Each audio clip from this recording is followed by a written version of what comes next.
नमस्कार. मनाचे श्लोक या मालिकेतील आज हा 10वा भाग. मागच्या वेळा आपण 38व्या श्लोकापर्यंत आलो होतो. आज 39व्या श्लोकाने सुरुवात करू. जया वर्णिती वेदशास्त्रे पुराणे, जयाचे नियोगे समाधान बाणे, त्या लागी हे सर्व चांचल्य दीजे, मना सज्जना राघवी वस्ती कीजे. परमेश्वराचे वर्णन हे एकमात्रचे वर्णन आहे की ते कितीही केले तरी पूर्ण होऊ शकत नाही. ऋषीमुनी चारही वेदात परमेश्वराचे वर्णन केले आहे. पुरातन धर्मशास्त्र ग्रंथांनी पाहिले तर सगळ्याचे सार म्हणजे भगवंताचे गुणवर्णन आणि महती हेच होय. आपले प्रवचन का पुराणे खेळी प्राचीन पुराणे सांगताना त्यामधून केलेल्या राघवाच्या अपरंपार लीलाचेच महत्त्व प्रतीत होते. नामसंकीर्तन करणाऱ्या सर्वांचा अनुभव हाच आहे की सर्व वर्णन संपून गेले तरी परमेश्वराचे मोठेपण अजून शिल्लकच राहते. थोडक्यात आपली कोणती मानवी कृती, मग ते बोलणे, गाणे, वाचणे काही असो, त्या जगन्नियतेचे वर्णन करण्यास स्थिती आहे. जगामध्ये प्रत्येक व्यक्ती जे जीवन कंठत असते त्याचा अंतिम हेतू सुखाची प्राप्ती हाच असतो. सुख कशात आहे याची प्रत्येकाची कल्पना वेगळी असू शकते. कोणाला वैभवात सुख वाटेल, कोणाला नालौकिकात, परंतु शेवटी सुखाची सर्वसामान्य व्याख्या करायची झाली तर ज्यामध्ये माणसाला पूर्ण समाधान मिळते ते सुख होय अशी करता येईल. पूर्ण समाधान म्हणजे जे मिळाले असता आणखी काही मिळावे अशी इच्छा होणार नाही असे समाधान. या निकषावर आपण संपत्ती, संतती, मानमरातब, सत्ता या प्रत्येकापासून मिळणारे समाधान पाहिले तर ते प्रत्येक समाधान अपूर्णच आहे असे आपल्या लक्षात येईल. म्हणजे कितीही पैसे मिळवले तरी अजून पैसे मिळवायची हाव संपत नाही. मुले नुसती असून चालत नाही, ती चांगली असावी लागतात. शिवाय त्यांचा सांगुलपणा कायमचा टिकेल का नाही टिकणार ही रास्ती असते. सत्ता मिळाली की ती लहान वाटू लागते, तिच्यावर मोठ्या सत्तेची ओढ लागते.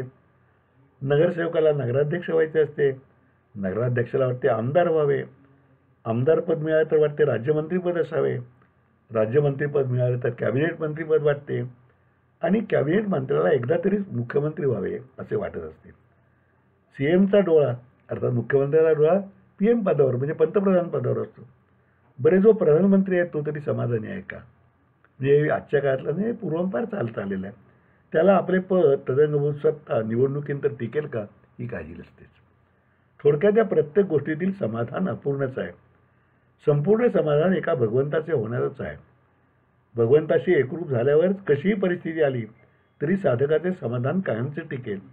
म्हणून परमेश्वराची भक्तीच्या योगे एकरूप झाल्यावर समाधान पूर्णत्वाने आपल्या अंगी बांधू शकेल. त्या एकरूप होण्याच्या आड काय येते याचा अंतर्मुखून आपण विचार केला तर आपल्या मनाचा चंचलपणाच त्याला आडकाठी करतोय समजेल. आपण कोणतीही गोष्ट एकाग्र एकचित्त होऊन करू शकत नाही. देवाची पूजा करताना ऑफिस कामाचे अगर व्यवसायाचे विचार येतात. ऑफिसमध्ये काम करताना घरी मुले बाळ काय करते असे वाटते. ही मनाची चंचलता नाहीशी झाल्याशिवाय साधकाची प्रगती, परमात्मा प्राप्ती अशक्य आहे. म्हणून समर्थ सांगतात, मनाचे हे चांचल्य तू परमेश्वराला अर्पण करून टाक. म्हणजे चंचलपणा पूर्णपणे सोडून तू परमेश्वराला शरण जा.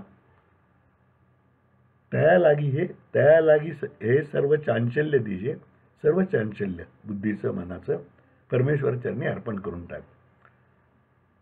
अशा सर्वगुण संपन्न परमेश्वराशिवाय कायमचं समाधान तुला कुठेही मिळणार नाही. आणि त्यासाठी त्याला सर्वार्थाने सर्व भावे शरण जाऊन त्याच्या चरणापाशी मनाने निरंतर राहण्याशिवाय अन्य तरणोपाय नाही. जय जय रघुवीर समर्थ. श्लोक क्रमांक 40. मना पाविजे सर्वही सुख जेथे, अति आदरे ठेविजे लक्ष तेथे, विवेके कुडी कल्पना पालटीजे, मना सज्जना राघवी वस्ती कीजे. आपली सर्व धडपड जर सुखाकरता आहे तर खरे सुख कशात आहे हे आधी नक्की केले पाहिजे. असे केले म्हणजे मग माणसाला त्याच्या प्राप्तीसाठी आवश्यक ते करता येईल. सुख म्हणजे आनंद, सुख म्हणजे समाधान, सुख म्हणजे तळमळ शांत होणे. वेगवेगळ्या विषयांच्या प्राप्तीत सुख असे वाटते, पण ते सुख त्या त्या क्षणापुरतेच टिकणारे असते. असे काही वेळी टिकणारे सुख म्हणजे शाश्वत सुख नव्हे. खरे शाश्वत सुख एका भगवंताच्या प्राप्तीतच आहे. अन्य सुखाप्रमाणे हे सुख नाश पावणारे नाही, शिवाय ते कधी न संपणारे आहे. शरीराची कोणती अवस्था आली तरी ते कायम राहू शकते.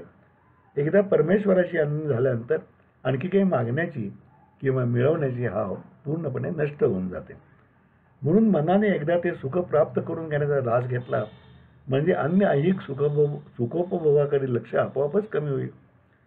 साधकाने असा ऐहिक सुखाच्या लालसेचा त्याग करून आपले लक्ष एकतानतेने संपूर्ण एकाग्रपणे परमेश्वराच्या चरणी गुंतवून ठेवले पाहिजे.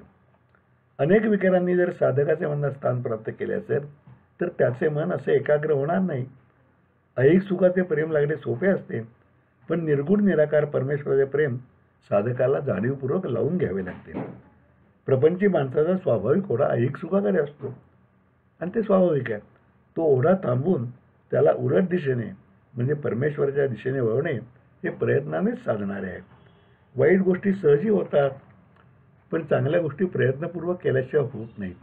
म्हणून सूक्ष्म अशा राघव स्वरूपाच्या चरणी लीन होण्यासाठी विचारपूर्वक वाईट मनोवृत्ती सोडून चांगल्या प्रवृत्तीचा स्वीकार करणे गरजेचे आहे. मनातील अन्य कल्पना काढून टाकणे ही पहिली पायरी. त्या कल्पनांच्या जागी परमेश्वर प्राप्तीची तळमळ निर्माण करणे ही पुढची पायरी. ही तळमळ निर्माण झाल्यावर साधकाने जडावरचे प्रेम आपोआप कमी होऊन ते प्रेम हळूहळू चिरंतन सुखनिराळ अशा राघव चरणी जडेल. ही प्रक्रिया सुरू होणे अवघड आहे, पण सुरू होऊन ही तशीच सुरू राहणे सुद्धा त्याहून अवघड आहे. त्यासाठी ठाम निश्चयाची गरज आहे. हा निश्चय जर एकदा झाला तर मात्र साधकाची प्रगती खचितच होत राहील आणि मग त्याला कदाचित भगवंताच्या कायमच भगवंताच्या चरणी वास्तव्य कर असं वेगळं सांगण्याची पाळी सुद्धा येणार नाही. जय जय रघुवीर समर्थ. श्लोक क्रमांक 41. बहुहिंडता सौख्य होणार नाही, शिणावे परी नातुडे हित काही, विचारे बरे अंतरा बोध विजे, मना सज्जना राघवे वस्ती कीजे. मनुष्याची सारी धावपळ तळमळ सुखासाठी आहे. जोपर्यंत त्याला सत्य स्वरूपाची ओळख पटत नाही तोपर्यंत ते सुख तो अन्यत्र शोधायचा प्रयत्न करीत राहतो. कोणी संपत्तीत, कोणी पैसे मिळवण्याचा प्रयत्न करतो, कोणी सत्तेमध्ये जायचं सत्तेच्या मागे होतो. बहुतेक वेळा आपल्याजवळ जी गोष्ट नाही त्याच गोष्टीत सुख लपले आहे अशी प्रत्येकाची समजूत असते, म्हणून तो ती गोष्ट मिळवायचा प्रयत्न करत राहतो. सरस्वती आणि लक्ष्मी म्हणजे विद्या आणि पैसा हे दोन्ही सहसा एकत्र नांदताना दिसत नाहीत. त्यामुळे विद्वान परंतु गरीब पंडिताला श्रीमंतीच सुख आहे असं वाटत राहते, तर चांगल्या पैशाला आपण शिकलो नाही म्हणून दुःख असते. मग विद्वान माणसे लांगुल चालन करून का होईना पैसे मिळवण्याचा प्रयत्न करतात, तर धनिक शैक्षणिक पदवी नाही म्हणून कोणत्या तरी आलतू पलतू का होईना पण विद्यापीठाची सन्माननीय डॉक्टरेट मिळवायच्या मागे लागतो. कधी त्यासाठी पैसे खर्च करतो, तर कधी दुसऱ्याकडून प्रबंध लिहून स्वतःच्या नावावर दडवून PhD होण्याचा प्रयत्न करतो. आपला ह्या सगळ्याचा अनुभव आहे. जगातील विविध सुखशोधकांचे नमुने त्यांचा भ्रममय अशा सुखासाठी सुरू असलेला आटापिटा पाहून समर्थांसारख्या संतांना साहजिकच खेद वाटतो. जी गोष्ट रामाशिवाय अन्यत्र कोठेच नाही तिच्या प्राप्तीसाठी किती जग पालथे घातले, परिश्रमांचे पर्वत उभे केले, ते त्यातून हाती काही येणार नाही. खूप कष्ट केलेत पण प्राप्ती शून्य असेल असे समर्थ बजावून सांगत आहेत. समर्थात बहुहिंडता सौख्य होणार नाही. माझे एक मित्र प्रसिद्ध सिने दिग्दर्शक आहेत. त्यांच्या अनेक चित्रपटांना सरकारी बक्षिसे मिळाली आहेत, पण ते चित्रपट धंद्याला यशस्वी ठरले नाही. त्यांना नेहमी वाटते नुसत्या बक्षिसात मान सन्मान काय अर्थ नाही, चित्रपटाने प्रचंड गरजेचा धुमाकूळ घालायला हवा. उलट दुसऱ्या मित्राचे चित्रपट नेहमी व्यावसायिक पातळीवरचे असतात. त्याला फार दर्जा नसतो, पण धंदा चांगला करून उत्तम कल्ला गोळा करतात. त्याच्याही मनाला खंत आहेत, पण उलटी म्हणजे एखादा चित्रपट तरी दर्जेदार म्हणून गौरवला जावा, मग भले तो तिकीट खिडकीवर आपटला तरी चालेल. एक आपल्याकडे म्हण आहे ना, असेल ते विटवा आणि नसेल ते भेटवा. हीच मनोवृत्ती आपल्या प्रत्येकात आहे. पण मुळातच न मिळालेल्या गोष्टीत सुख आहे ही कल्पना जिथे चुकीची आहे तेथे ती वस्तू मिळून सुद्धा सुख कसे मिळणार? मग खरे सुख मिळायला काही मार्गच नाही का असाही प्रश्न आपल्याला सहज पडेल. म्हणून या श्लोकाच्या 3ऱ्या चरणात समर्थांनी त्याचे उत्तरही देऊन ठेवले आहे. विचारे बरे अंतरा बोध विजे. समर्थ म्हणतात खरे सुख शोधायला कुठेही जाण्याची जरूर नाही. आपण विचारपूर्वक आपल्या मनाला समजावले, पटवून घेतले तर खरे सुख कोणत्याही बाह्य उपाधीवर किंवा गोष्टीवर अवलंबून नाही, ते आपण मानण्यावरच अवलंबून आहे.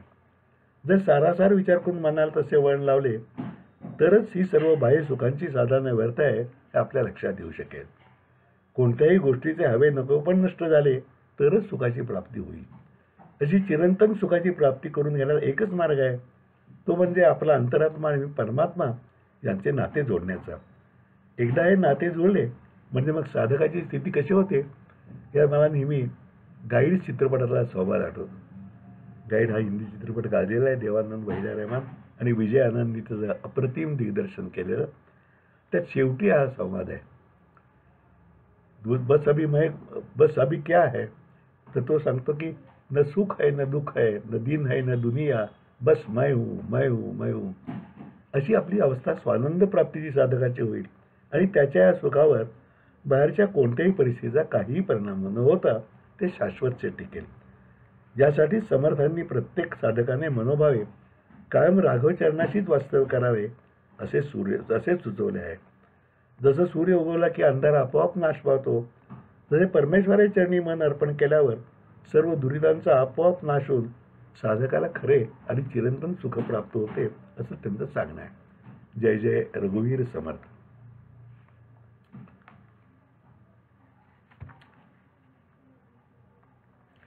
श्लोक क्रमांक 42. बहुतांपरी हेची आता धरावे, रघुनायका आपुलेसे करावे, दीनानाथ हे तोडरी ब्रीद गाजे, मना सज्जना राघवी वस्ती कीजे. नाना प्रकारची उदाहरणे देऊन मनाला उपदेश करून समर्थांनी त्याला भगवंत चरणाशीच विलीन होण्याचा मार्ग सांगितला आहे. इतक्या विविध मार्गाने सांगूनही काही लोकांना ते समजले नसेल हेही शक्य आहे. म्हणूनच समर्थ तीच गोष्ट पुन्हा पुन्हा बजावून सांगत आहेत. त्यांनी केला उपदेश सर्व लोकांना एकच असला तरी प्रत्येकाची ज्याप्रमाणे आध्यात्मिक आणि मानसिक तयारी असेल त्याच प्रमाणात त्याला तो समजेल आणि उमजेल. शाळेतील एखाद्या वर्गावर गुरुजी शिकवत असताना त्यांचे शिकवणे सर्व विद्यार्थ्यांना एकच असते, परंतु या वर्गातील हुशार विद्यार्थ्यांना ते एकदा सांगून कळेल, पण मठ्ठ विद्यार्थ्यांना तीच गोष्ट समजण्यासाठी 10 वेळा सांगावी लागेल. अर्थात जो चांगला शिक्षक आहे तो अगदी मठ्ठ विद्यार्थ्याला समजेपर्यंत शिकवत राहतोच. या सगळ्यात आपण ज्याला गमतीनं म्हणजे वर्णवाचक किंवा जातीवाचकने पुढारलेले आणि मागासलेले विद्यार्थी असं म्हणतो. शिक्षक म्हणतात माझ्या वर्गात पुढारलेले आहेत पण काही मागास वर्ग आहे म्हणजे मागास विद्यार्थी आहेत.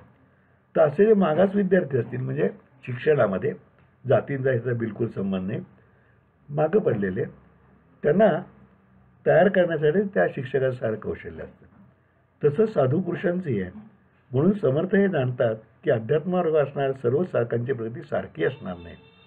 ज्यांची प्रगती आहे ते चटकन उपदेश ग्रहण करतील, पण ज्यांची साधन मार्गाची सुरुवात आहे त्यांना पुन्हा पुन्हा शिकवलं पाहिजे.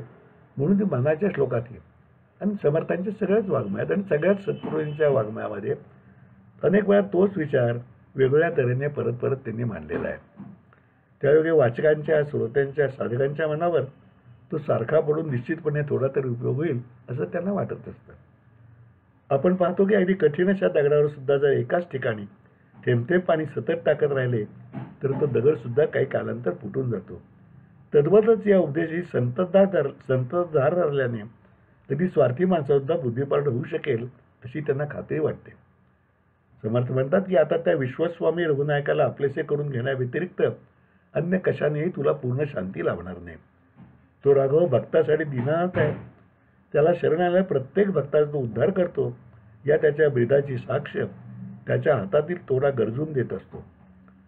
तेव्हा प्रत्येक साधकाने कोणत्याही मतमतांच्या गलबल्यात न सापडता परमेश्वर प्राप्ती आपले ध्येय निश्चित करावे व त्याला अनुसरून आपली साधना सुरू ठेवावी. असे करण्याने आपोआपच अंतर्यामीचा अद्वैत अंश जागृत राहील. त्याच्या जागृतीमुळे परमेश्वराची कायम श्रुती राहील आणि मगच साधकाचे मन परमेश्वरापाशी कायमचे वास्तव्य करू शकेल. जय जय रघुवीर समर्थ. श्लोक क्रमांक 43. मना सज्जना एक जीवी धरावे, जनी आपुले हित तुवा करावे, रघुनायका विण बोलो नको हो, मना मानसी सदा मानसी तो निजध्यास राहो. माणसाला आपला उद्धार करून घ्यायचा असेल तर मनामध्ये मी स्वतःचा उद्धार करून घेणारच आहे अशा तऱ्हेचा पक्का निर्धार आवश्यक आहे. आपण अगदी साध्या व्यवहारातही पाहतो की एखादी गोष्ट आपल्याला प्राप्त करून घ्यायची असेल तर त्यासाठी आपल्याला काहीतरी किंमत द्यावीच लागते. टी व्हीवरील मालिका पाहिजे असेल तरी एखाद्या बागेत फिरायला जायचा बेत रद्द करून टी व्ही समोर बसून राहणे आवश्यक असते. म्हणजे कोणतेही सुख त्याची काही ना काही स्वरूपात किंमत दिल्याशिवाय प्राप्त होत नाही. साधकाला तर सर्व सुखांचा मेरुमणी असे परमेश्वर प्राप्ती सुख प्राप्त करून द्यायचे असते. यासाठी त्याला अन्य तात्पुरत्या सुखांच्या वाटणाऱ्या गोष्टींचा त्याग करायला नको का? You get nothing for nothing अशी एक इंग्रजी म्हण आहे. म्हणजे तुम्ही काही सोडायला तयार नसाल तर तुम्हाला काहीच मिळणार नाही. म्हणून परमेश्वर प्राप्तीसाठी तुम्हाला मनाशी दृढनिश्चय करून जगाची आणि लौकिकाची आस सोडायला पाहिजे. आपला असा दृढनिश्चय होणे महत्वाचे आहे, कारण परमार्थ मार्गाने प्रत्येकाने स्वतःचा उद्धार स्वतःच करून घ्यायचा असतो.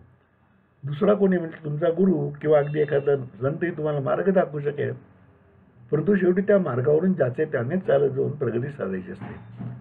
एखादा अतिशय श्रीमंत माणूस आजारी पडला आणि औषध फार कडू आहे म्हणून नोकराने घेतले तर काही त्या श्रीमंताचा आजार बरा होत नाही. ते औषध कडू जहर असले तरी ते श्रीमंताच घेतले पाहिजे. तसे आपले हित आपणच करून घ्यायचे आहे असे समर्थाने म्हणतात. जनी आपुले हित तुवा करावे. म्हणजे भगवंत प्राप्तीमध्येच आपले हित आहे आणि ते प्राप्ती करून घेण्याच्या साधकाचा दृढनिश्चय होणे आवश्यक आहे. त्यासाठी ते प्रयत्न साधकाने स्वतःच केले पाहिजेत. इतके सांगून झाल्यावर समर्थांनी ते साध्य करून घेण्याचा मार्गही सांगितलेला आहे. मानवी जीवनात वाणीला फार महत्त्व आहे. आपण आपले विचार बोलण्याद्वारे व्यक्त करतो, तसेच दुसऱ्याच्या बोलण्यामधून त्याला जाणून घेतो. म्हणून समर्थ म्हणतात, रघुनायका विण बोलो नको हो. इसापनीतील एक गोष्ट यावेळेला मला आठवते. इसापला एकदा त्या मालकाने सर्वात उत्तम गोष्टीचा पदार्थ करायला सांगितले. म्हणजे ते मांसाहारी लोक होते. त्याने विविध प्राण्यांच्या जिभांचा पदार्थ तयार केला. म्हणजे दोघंही मांसाहारी असल्यामुळे जिभांचा केला. मालकाने त्याचं कौतुक केलं. पुढे मालकाने त्याला जगाच्या जे वाईट म्हणजे त्या दुष्ट गोष्टींचा पदार्थ करायला सांगितले. तेव्हा इसापने तोच पदार्थ केला. मालकाने विचारलं, इसापाने उत्तर दिले, जगातील सर्वात पवित्र गोष्टी आपण जिभेद्वारे म्हणजेच वाणीने बोलतो आणि त्याच जिभेने सर्वात वाईट गोष्टीही बोलतो. म्हणून आपण आपली वाणी अतिशय विचारपूर्वक वापरली पाहिजे. चांगल्या मधुर भाषणाने आपण सभोवतालच्या माणसाची मने जिंकून घेऊ शकतो. जे आपण बोलू त्याच भावनांचे तरंग आपल्या आणि ऐकण्याच्या मनात उमटून ते भाव जागृत होत असतात. म्हणूनच साधकाने त्या रघुनायकाशिवाय अन्य काही बोलू नये, म्हणजे त्याचे स्मरण सतत जागृत राहील असे समर्थ सांगतात. प्रत्यक्ष व्यवहारात सामान्य माणसाला इतर गोष्टी बोलाव्याच लागतात. त्या वाचून हा प्रपंच होणार नाही. पण त्या करताना परमेश्वराचं नाम घेणं हेही आपलं कर्तव्य आहे. हे सगळं लक्षात ठेवलं पाहिजे आणि अन्य इतर बोलणं नियंत्रित ठेवावं असं समर्थन सांगणं आहे. अशा तऱ्हेने परिपाठ ठेवला तर बोलणे भगवंताबद्दलच होईल. मग मनामध्येही भगवद्भाव उद्भूत होईल. मुखाने भगवंताचे नाम घेताना मनातही त्याचे चिंतन होऊ शकेल आणि अशा तऱ्हेने वाणी आणि मन एकाच दिशेने चालले म्हणजेच नामस्मरण आणि मनन दोन्ही बरोबर राहिले तर आपण ध्यासात राहू शकू असं समर्थ सांगतात. आज इथे थांबूया. जय जय रघुवीर समर्थ. उद्या 44व्या श्लोकांनी सुरुवात करू.